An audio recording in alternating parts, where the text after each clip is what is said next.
కాజీపేట, వరంగల్ దేశాయిపేటలో మన సంఘం ఉంది, ఒకటి ఓఫిర్ మినిస్ట్రీ సంఘం ఉంది. దాని పాస్టర్ గారు జోవెల్ అబ్రహాం గారు, మంచి సత్య సంబంధి. మన పుస్తకాలన్నీ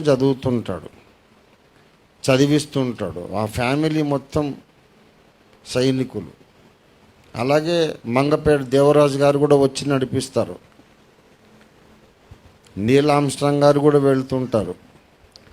జోయల్ అబ్రహాం గారు దేశాయిపేటలో ఒక మంచి సంఘం నడిపిస్తున్నాడు. ఆయన బుక్ స్టాల్ పెట్టాడు కరుణాపురంలో. ఇట్లాంటి ఒక బల్ల వేసుకొని ఆయన ఇంకా కొందరు వెళ్ళి అన్నీ ఓఫీర్ గారి పుస్తకాలన్నీ పెడితే, ఎక్కడ పెట్టాడు అనుకున్నారు? ఇలా రోడ్డు ఉంది, రోడ్డుకి యువతల పక్కన చర్చ్ ఉంది, రోడ్డుకు అవతల వైపు పెట్టాడు, other side of the road. వాళ్ళ కాంపౌండ్లో కాదు, కరుణాపురం కాంపౌండ్లో కాదు, ఆ చర్చి లోపలికి కాదు. లోపలికి వెళ్ళాలంటే మళ్ళీ పర్మిషన్ కావాలి, ఎందుకండి అని ఎవరికి మనం ఇంటర్ఫియర్ చేయదు. ఆ పక్కన ఏదో బఠానీలు అమ్ముకుంటున్నారు, పల్లీలు అమ్ముకుంటున్నారు. అలాగే మనోళ్ళు కూడా ఇట్లాంటి ఒక టేబుల్ వేసి యుగాంతం పరిశుద్ధ దేవుని గురించి జ్ఞానం గ్రంథాలన్నీ పేర్చి సైలెంట్గా నిలబడ్డారు. ఎవరైనా వచ్చేపోయేవాడు ఇదేంటండి అంటే, తీసుకోండి, అంచకాలంలో దేవుడు పంపించిన గ్రంథాలు, సంస్కరణ గ్రంథాలు అని చెప్తున్నారు.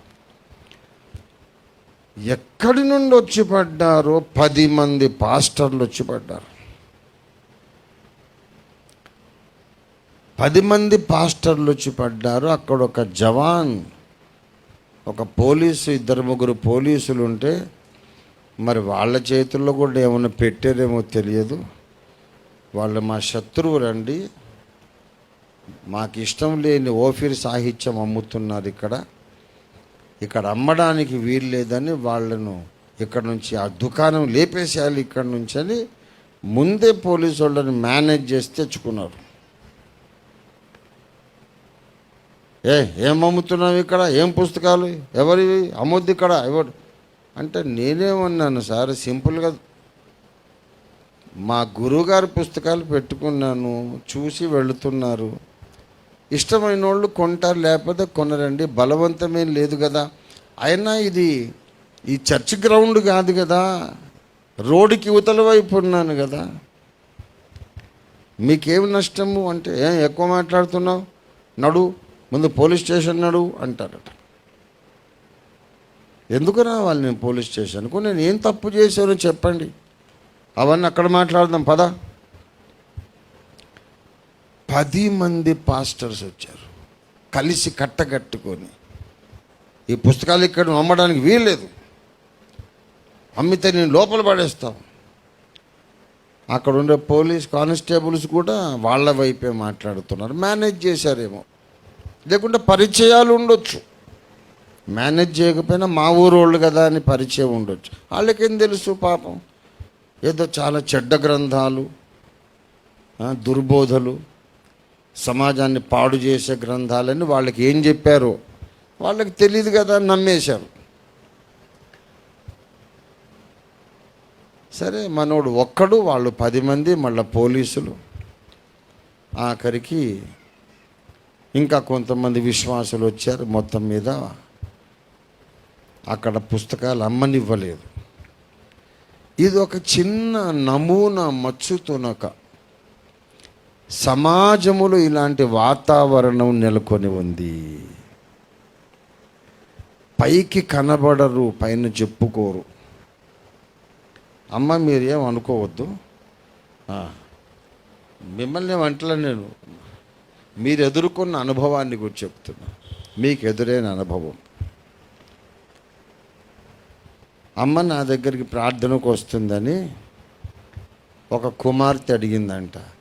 అమ్మ ఆయన దగ్గరికి వెళ్తున్నావు, బాగానే ఉంది, వాక్యం బాగానే చెప్తారు, బాగానే ఉంది, కానీ సమాజం అంతా ఆయన గురించి నెగటివ్ ఉంది కదా.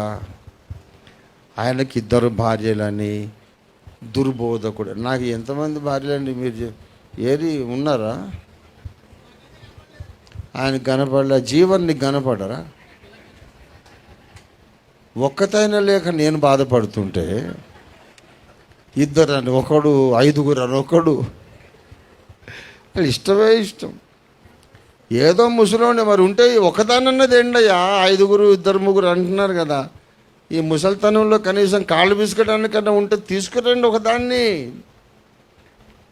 ఎదురండి ఎవరు అంటే మేము అన్నామంటే మేము కుక్కలం కదా. ఒకరంటే ఒకడు బొవ్వ అంటే అందరు బొవ్వ అంటాం.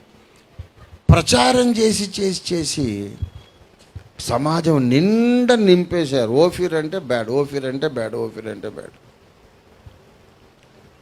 ఎందుకు బ్యాడు? అందరి హృదయాలను సాతాను విషంతో నింపాడు. ఎందుకంటే దేవుడు నా ద్వారా పలికిస్తున్న సందేశాలతో సాతాను రాజ్యం కూలిపోతుంది. అతని క్యారెక్టర్ మంచిది కాదట. అవును, ఒకటేసారి ఇద్దరు పెళ్ళాలను మెయింటైన్ చేసే సేవకులు ఎంతమంది ఉన్నారు? లెక్క తీద్దామా అంటే ఒక్కడు మాట్లాడు. మళ్ళీ అనేక మంది చిన్న ఇళ్ళు పెట్టుకొని ఇది దేవుని ఆశీర్వాదము. ఏలియాకు ఒక అంత అభిషేకం, రెండంతలు ఎలీషాకు వచ్చింది కదా. మాకు ఎలీషా అభిషేకం, ఎలీషా సంసారం అనుకుంటున్నారు. అసలు ఉండడానికి ఇల్లు లేదు, గుడిసె కూడా లేదు, ఇల్లే లేదు, ఇల్లాలు ఎక్కడిది, ఏది లేదు. నడిపే కారు నాది కాదు. ఏమండి, పెట్టుకోవడానికి ఒక గడియారం ఒకటి ఉంది, హేమరాజు కొనిచ్చాడు. కళ్ళజోడు కూడా ఎవరో కొనిచ్చారు. ఈ బైబిల్ కూడా గిఫ్టేనండి. ఆయన బట్టలు కూడా గిఫ్టే.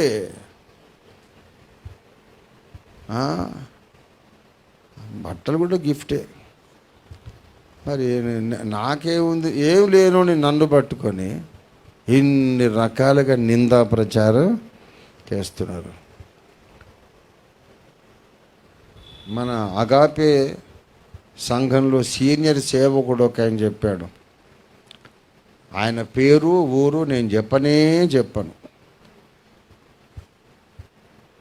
ఆయన చెప్పాడు ఏంటంటే, అన్న మా ఊళ్ళో ఒక 200 మంది సేవకులు ఉన్నారు. ఆ 200 మంది సేవకులలో ఒక్కతే పెళ్ళం ఉన్నోళ్ళు ఒక్కడు కూడా లేడని చెప్పాడు.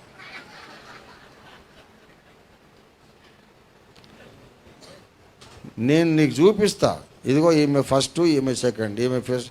ఆ ఇంట్లో అడ్రస్లు కూడా నాకు తెలుసు అన్న, మా ఊరే కదా, నేను చూపిస్తాను. ఇటువంటి గొప్పోళ్ళందరూ ఎవ్వరూ లేకుండా ఒంటరిగా జీవించి రాత్రి పగలు ఆరోగ్యాన్ని పట్టించుకోకుండా సత్యం కొరకు పోరాడుతుంటే, ఫలానా బోధ తప్పు, ఫలానా మాట తప్పని ఎవరు ఏమి నిరూపించలేకపోయినా, నా శిష్యుడు ఒకడు ఎక్కడో పుస్తకాలు అమ్మితే గూండాలు వచ్చినట్టు వచ్చారు, రౌడీలు వచ్చినట్టు. తీసేయి దుకాణం, అమ్మొద్దు ఇక్కడట. వాడి సొమ్మేం పోయింది? ఇష్టం లేకపోతే కొనకు, ఎందుకు వీడిని తీసేయమంటున్నావు అంటే సమాజము నిండా ద్వేషము నిండిపోయింది. వీళ్ళని దేవుడు పరిపాలిస్తున్నాడా? సోకాల్డ్ క్రైస్తవ సంఘాలను, క్రైస్తవ సేవకులు అనిపించుకుంటున్న వాళ్ళను కూడా సాతానే పరిపాలిస్తున్నాడు. The devil is ruling many pastors.